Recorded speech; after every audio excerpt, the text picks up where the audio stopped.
Thursday, occupants of some of the offices on the outermost ring of the Pentagon, the E-ring, began to move back into their spaces for the first time since the offices were destroyed by the impact of the plane that hit the Pentagon on September 11th.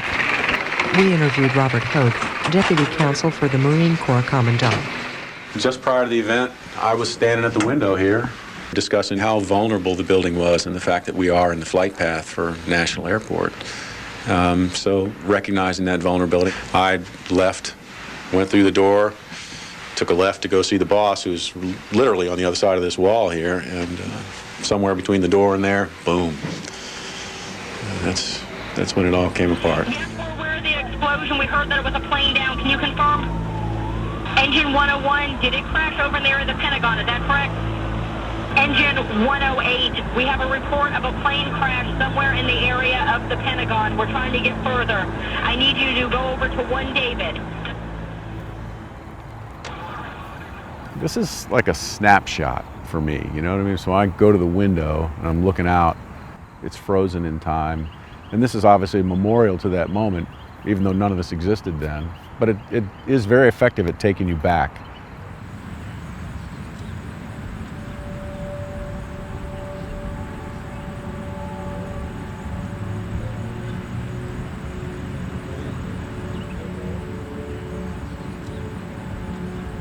The two to the left of the expansion joint on the 4th floor, that's Murphy's office. Yep. And then the two to the right of the expansion joint were my office, and they're currently the deputy's office. Okay. At the moment when we're trying to escape, and when we finally got through searching those offices and made our way to the construction entrance, we get out into the parking lot, and you can see people are moving towards the damaged area, the impact area. I felt responsible for the people that I, walked out with. And I had my keys in my pocket. And the only thing I could think to do was, let's get out of here. I mean, somebody is helping. To a certain extent, we're banged up. We're not in any shape to go back down there and try to come through. It wasn't a conscious thought, but it was just like, we just got out of that. We need to separate ourselves from this and repair ourselves.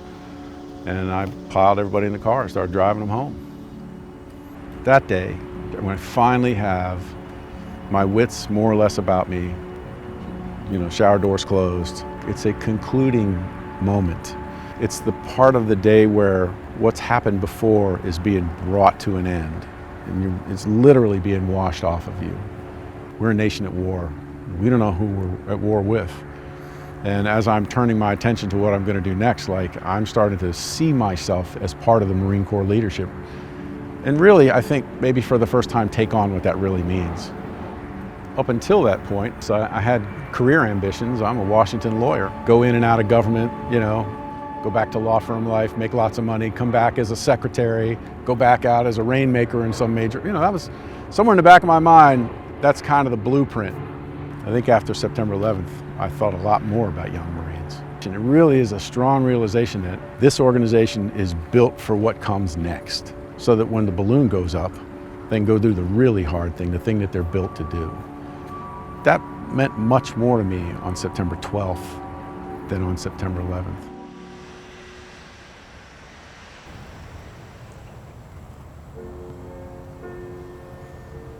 The Marines see the front-facing part of this. It's all steel and polish and short hair and crisp uniforms and all that stuff, and I think that draws a lot of people in, of course. And that's definitely a part of the whole experience and part of the culture. But people don't see, what I see, there are men and women behind those uniforms, behind those closed doors, who are talking about how to take care of Marines, how to do the job, how to be the most effective fighting force on the planet.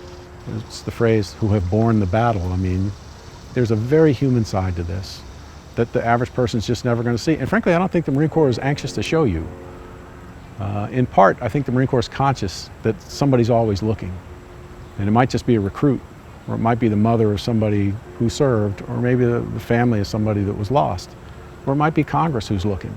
The Marine Corps wants people to see that disciplined, professional organization. But the part that I think is really valuable, if it could be shown, is the part where there are just people behind those doors trying to figure out the best way to run this, One of the ways I view this job is interpreting the outside world for the Marine Corps, and also conversely interpreting the Marine Corps to the outside world.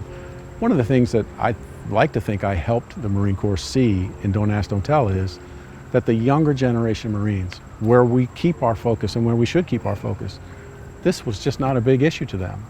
The senior ranks of the Marine Corps, were they freaked out a little bit by it? Sure they were. The younger guys who had more direct exposure, where this kind of culture had been openly discussed and accepted in the society that they grew up in, they just weren't that freaked out by it. And so it became something that the Marine Corps had to come to understand, that the important thing was that with this change, we would not diminish the Marine Corps. I talk to people sometimes about what I call the commandant's standard, like, why don't you just change? Why don't you just do this? Very simple. The job of the commandant, among other things, but the principal job is to field combat-ready forces. And he does a very good job with all of his help and all of his officers and all of his senior enlisted leaders. They do a great job. They're meeting the mission. You have to convince him that it's worth it to him to change something, particularly when there is any risk at all to the output. So why do you not want women in combat arms roles?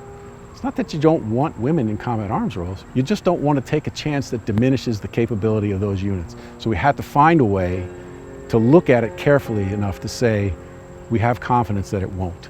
As long as the standards are maintained, we know that there is a population of women out there who can do this work. But it involves the Marine Corps seeing itself differently. It's not just prying open a door, it's changing the consciousness of the organization so that it understands it can be somewhat different and still be successful. Because you're always up against that challenge of, why should I change what I'm doing now when it's working now?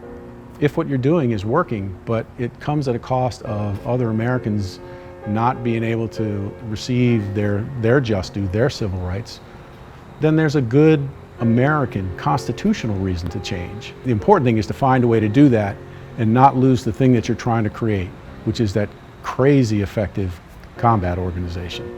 So it moves slowly, but it moves effectively. I actually served with Bobby for 4.5 years in the Pentagon. And I could tell you, he always thought about the Marine and their families, putting them first. He's a great example for the civilian population that serve in our government. Everything we were trying to focus on over this long war, he was in the mix of it. So it's leaders like Bobby that have pushed through this whole long war. But I'm very conscious of the fact that I'm not a Marine, that I'm part of the organization that holds them up. Even here, I feel that burden, I feel that responsibility, maybe more so, because these guys did what was required and it cost some of them their lives, and this is what we're trying to prevent.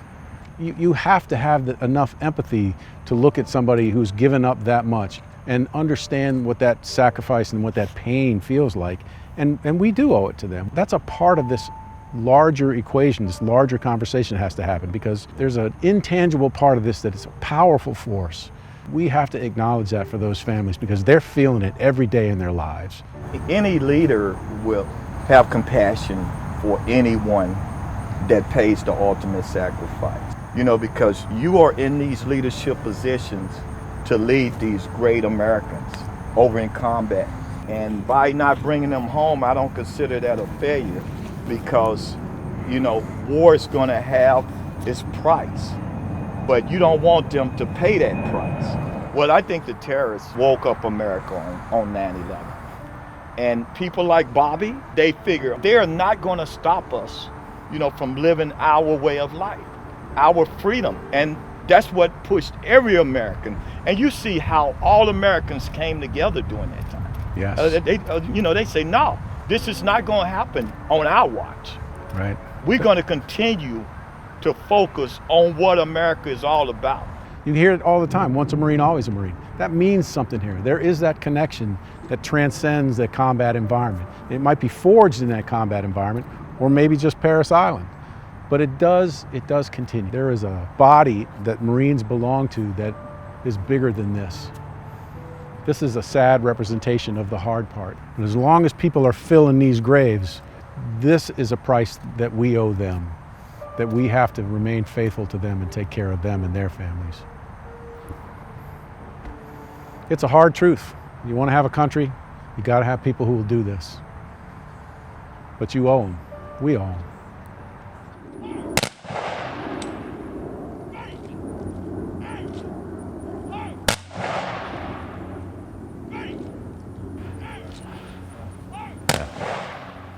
I just want to have this framed and hung in my living room, you know. I mean, the Marine Corps tries hard to do stuff right. When it gets it wrong, though, you know, it's just... What's wrong about it? It describes this flag as having been rescued from the office of the Staff Judge Advocate, who was there on 9/11. It's true, he was there. He was about 100 yards further down the hallway. That was from our office, which is a civilian office. But, you know, honestly, the Marine Corps doesn't see civilians for the most part, so... It was an easy mistake to make. Somebody said, this was in the lawyer's office. And because nobody kept the placard that they took down, that's what you get.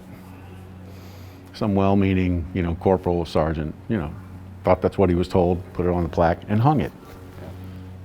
So this flag was in the office of the counsel for the commandant. And as you can see from the photo here, it's actually standing behind the counsel's desk. You can actually see the back of the chair of the counsel, Peter Murphy. There used to be a wall here in this photograph, obviously it's gone. And in the second photograph below, you can see that part of the building that has fallen down. My office windows are in that slice of the building that's closest to the ground that you can see right there.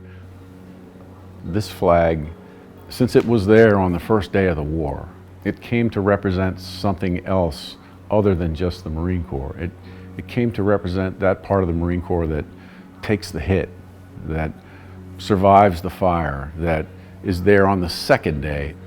You know, I'm a civilian, you can argue I don't have the slightest idea what Semper Fidelis means, but to a certain extent, the flag's survival and that symbolism carrying forward with Marines that went into Iraq and Afghanistan and dozens of other places.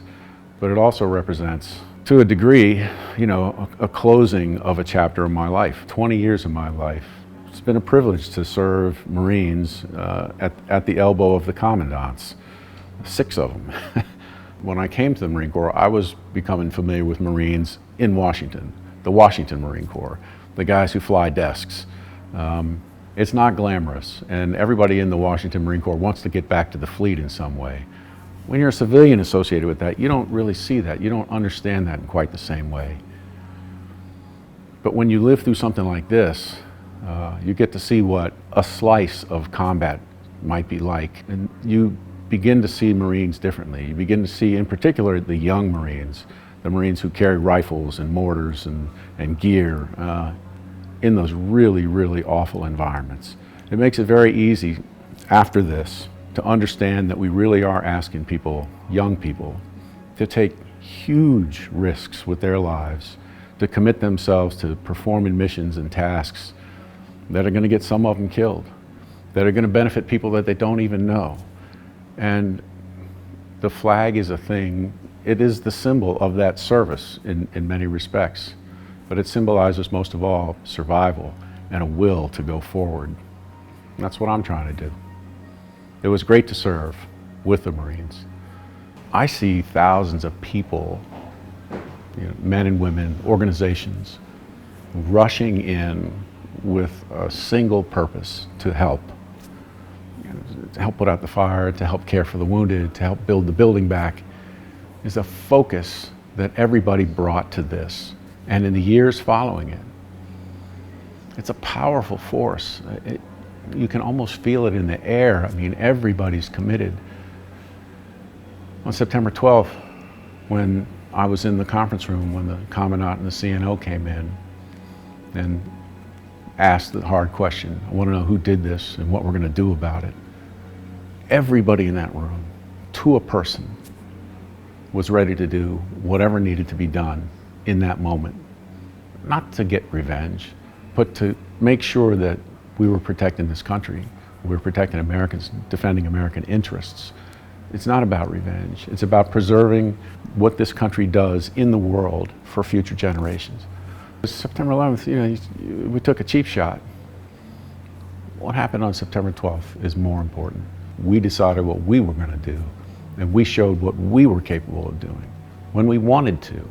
I think that people should recognize the value in that and how much power this country has in the world as a force for good.